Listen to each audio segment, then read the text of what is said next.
Hello and welcome to Rule of Three's video review for StarCraft 2 Heart of the Swarm by Blizzard for the PC. I'm Roy Manan, and today with me are both Synyster Dreamer. How are you doing? Doing well, yourself? Doing excellent. And Russia. Doing good, yourself? Doing excellent. So we're going to be talking about the expansion pack to the StarCraft 2 franchise. We're going to start off by we're just going to go straight into the story. So the story of Heart of the Swarm follows Kerrigan and the Zerg as they travel around the galaxy doing what the Zerg do. Killing people and taking over planets. On the whole, I thought the story was, I thought it was pretty good. I thought it was better than, not better than Wings of Liberty. I thought it was a little worse, to be honest, but it was still fun. I did like kind of the little love story that was kind of there. Saw it coming, but it's kind of nice to actually see, what happens with that. But on the whole, I thought it was enjoyable. I thought it was a pretty good story. Synyster? I enjoyed the story for being a longtime StarCraft fan. The story for Heart of the Swarm was actually really good, really well done, from my opinion. Like you said, a little worse than Wings, but at the same time, it is the Zerg and their regrowth from a downfall, basically. So, but overall, I actually did enjoy the storyline. Yeah, impressions? This is actually my first time bothering with the story. I've always focused on multiplayer whenever I played StarCraft. I have played, obviously, both 1 and Wings of Liberty, but this is really my first introduction into the Zerg race. But from what I can see with Kerrigan's story, it's actually pretty interesting, and enough to at least get me keep me going and playing the storyline. Alright. Yeah, so now we're going to get into the meat of the review, which is obviously the gameplay. So, for those of you who've never played any of the StarCraft games, StarCraft is an RTS, or a real-time strategy. It revolves around very much strategy, being able to take out the enemy before they take out you in real time. Because unlike turn-based, where you go and then they go, it is You think on your feet. Yeah, you got to be able to react quickly and think on your feet and strategize on the go and plan things. You have to plan three different routes 10 different times. Yeah. You could be thinking your enemy's doing one thing, and, well, guess what? They're doing another, and, well, if you're not prepared, you could be wiped out. Yeah. And StarCraft, I think, does this very well, especially in multiplayer, which we'll talk about later. But the systems that it uses are, very simple, but also allows for a lot of, customization and very much in-depth strategy gameplay. So that's my feelings on it. Synyster, any other feelings towards at least the core system that it uses? No, it actually is just a nice general game and normal RTS that you'd play. Just command units and go from there. Yeah. Impressions? As far as my past experience with the game is concerned, I've always been more of a Terran and Protoss player. So, like I said, this is really my first time trying out the Zerg, as far as in-depth. And it's incredibly balanced. That's all I really have to say about StarCraft, because each race, is a different playstyle. So much so that it feels like, 3 separate games if you play each of the different races. And that is something I've always appreciated about the series, and even more so now that I've tried Zerg and kind of seen how really kind of messed up their system is with all the morphs and evolutions, which we'll get into later. Yep. In fact, we're going to start on that now. So, obviously, Heart of the Swarm focuses a lot on the Zerg, so we're going to talk a lot about the Zerg right now. I'm a Zerg player, always have been since the original StarCraft, just because it's the only race I can play and win with, because I just Zerg rush. Yep. You guys, Yep, that's all I do. It's the only way I can win, because I'm terrible with everything else. So, anyway, I like all the things they changed with the Zerg, especially with the addition of the evolutions. Evolutions allow you to customize your Zerg to kind of fit more or less a playstyle that you prefer. In the story mode, you use separate campaign missions that, after you complete the mission, it's like, okay, you have this Zerg and this Zerg evolution. This one increases damage and allows you to, do other things. This one, spawns 3 and just allows you to rush things easier. But they're not quite as, they're not as strong, but, you can build them. They're quicker builds, or this one's more defensive, this one's more offensive, and crazy things. And I like all the evolutions. I thought that was one of the greatest things that Heart of the Swarm did was bring these in. Yeah, evolutions was a good idea to the game because it brought in more strategy for people to decide what they wanted to do. Because normally it's just basically either you hunker down or you go on the offensive or you try to do a little of both.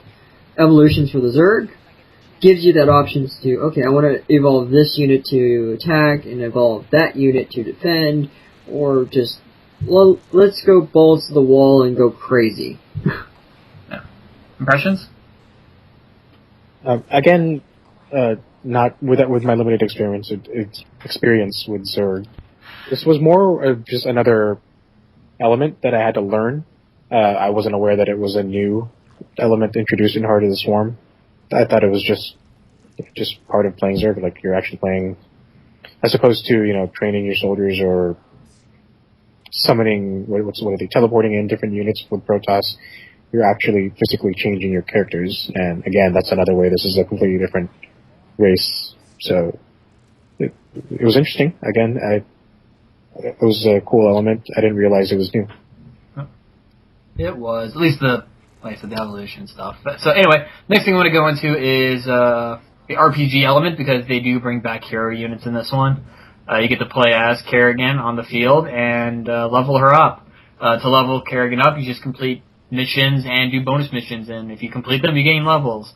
These levels increase your stats and allow you to get awesome abilities for her that you can, choose which ones you want, so when you, are using her, you can just, click them or, give boosts to your units and stuff. I like the RPG element. It's very simple. It's, it's fun. It allows a little bit more of customization once again on your, how you play Kerrigan when you're using her. And I thought it was well done. Yeah, being able to have Kerrigan as a basically hero class on the field actually was really well done in my opinion, because I know StarCraft really hasn't been one to do, let's put a hero and have him on the field constantly. It was nice to be able to use her, and you can build forces around her to be like, well, here's my main force, and then build another force to do whatever. And it became a nice balance in the game, for my opinion. Impressions? When I started the story mode, I wasn't aware that you actually controlled one unit. You would be controlling one unit or two units, where you started out as just Kerrigan and Raynor. That was actually almost a different type of game. You were just controlling them too. But obviously, as the mission progressed, you started taking control of other soldiers, and because in Kerrigan's case you can also control Zerg, you eventually acquire Zerg. And I thought it was a really interesting balance to switch between classes during the course of the story. And I think that was just an opportunity afforded just because of Kerrigan's personal storyline. So I thought that was a nice and unique twist to this installment. So I thought it was a good mechanic. So the last thing we'll be going into, because I think we covered everything else. Anything else you guys want to cover before we go into multiplayer? Not really. Impressions? Anything? I was going to double check. Actually, I was curious. Would you consider Heart of the Swarm? Is this a patch or is it an expansion? Expansion. It's an expansion. So someone playing Wings of Liberty, like, what can you play with somebody who has Heart of the Swarm? Basically, if you play with someone who has Heart of the Swarm, they get bumped back to what you're playing. So basically, a friend of mine has Wings and I have Heart, so if we try to play multiplayer online, I'd get bumped down to what he has access to, so that we're equal terms. So it's not unfair, basically, that I have new units and stuff and he doesn't. Okay, yeah, because I've seen it where certain games, like, you can still interact with, the new elements they introduce, but I guess, so they actually, they also upgrade all the other, other races as well into a new gameplay mechanic. Just a couple of new units, and like I said, they kind of rebalance a little bit. Yeah. Okay. But otherwise, it's you get bumped down to whatever person playing with you. So, like, one has Wings and you have Heart, you get bumped down to Wings to basically play even.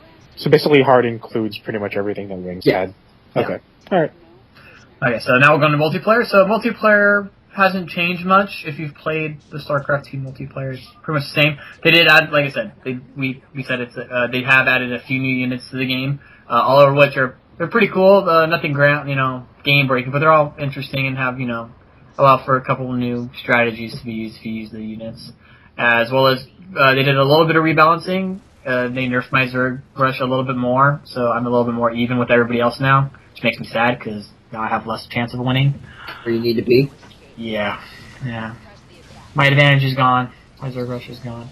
But on the whole, I thought it was all good. Like I said, I like the new units, and the balancing worked. I don't see as big of a gap between a couple of the races anymore. It seems a lot more equal. Everybody's on equal ground now, at least from what I've seen. Impressions? Or Synyster. For being a long-time StarCraft player and person who's played StarCraft 1 and knows the whole Zerg Rush, it's finally nice to be able to have equal footing with the Zerg and multiplayer.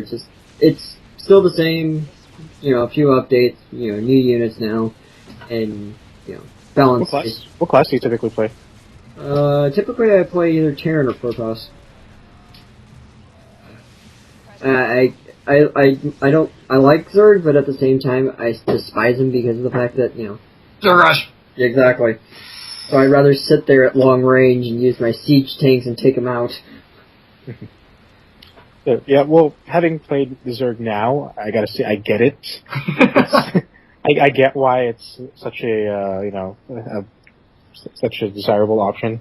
Because, just seeing, 50 of your Zergs surrounding the entire army and actually, being the one that's controlling them instead of trying to fend them off, I get it. It makes sense perfectly. You understand how it's just cheap. Yeah, pretty much. Not cheap. But even then, as far as multiplayer, I always only ever played with, I would only ever play, at a LAN party with friends anyways. I very rarely play online competitively just because 90% of the time I just get owned. If I'm lucky enough to be paired against a noob, then I'll win, obviously, but it's just not enjoyable to me to play competitively with strangers, and especially if they're Korean. So. That's just unfair. That's a different story. That's just unfair. So, yeah.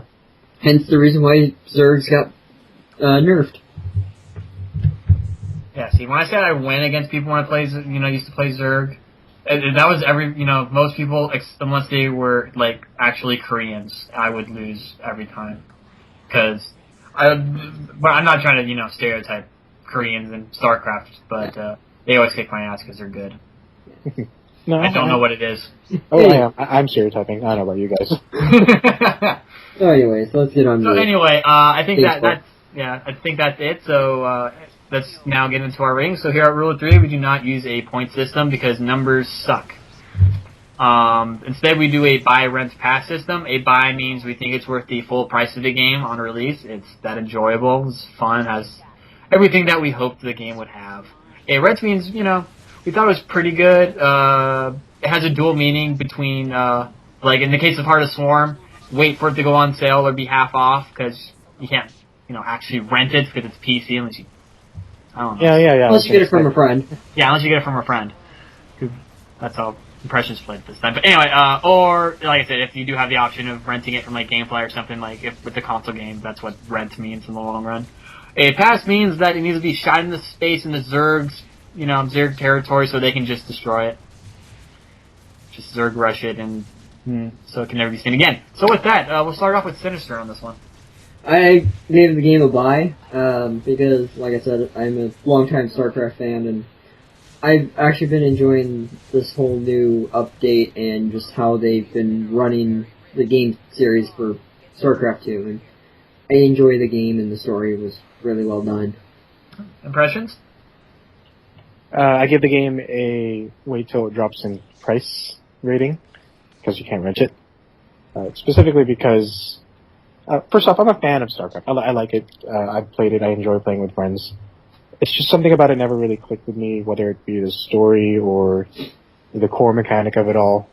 The best way to put it is I'm more of an Age of Empires kind of guy. It's just, there's just something about StarCraft that I just don't resonate with as well as I should in order to really enjoy it. So that's why it's just a rent for me, or buy it cheap. Yeah. But all in all, it is a good game. I do recommend it. If you're a StarCraft fan, definitely buy it. Yeah. I give it a buy as well. I'm not a big RTS fan. I tend to be bad at them.